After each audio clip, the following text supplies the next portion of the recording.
Okay, so I'm guessing I might take a bit of flack on this one. I'm okay with that. The point is to get the conversation going. A lot of people talk about how they feel close to God when out in nature, when they're hiking or camping or watching a sunset or watching waves crash on the beach. So please understand, I do believe that God created nature. I do believe that the heavens declare the handiwork of God, that creation worships and points to God.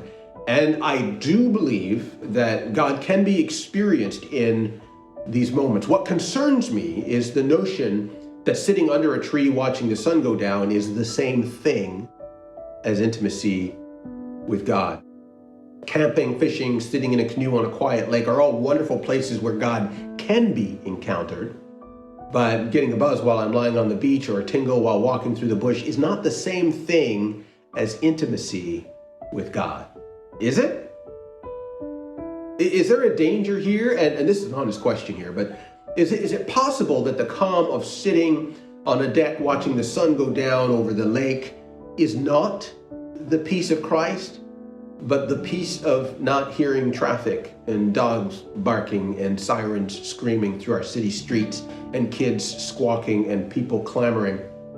I'm not saying there's anything wrong with it. Don't hear me wrong. I'm just wondering if sometimes we've confused what we feel when we are happy and relaxed and calm with what is true shalom.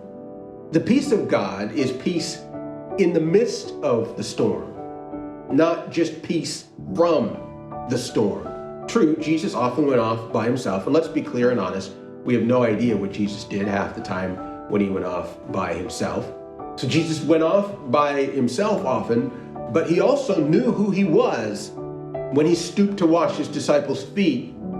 He knew who he was when he was being bumped and jostled about on the road to Jairus' house, and when he came walking on the water in the midst of the storm, when he was fatigued, when he was tired, when he was criticized, when he was beaten, even hanging on the cross. Jesus is the Prince of Peace, even in the storm. Listen, isn't it true that if God's peace leaves me in the midst of life, in the midst of clamoring kids or work stress or sirens blaring, that if it leaves me in those moments, isn't it kind of useless? It's strength that fails in a moment of need. Proverbs 24:10 talks about this. If your strength fails you when you need it, your strength is actually useless. I don't need a peace that works only when I'm at peace. I need a peace that passes all understanding, from Philippians. We don't need peace from the storm. We need peace in the storm.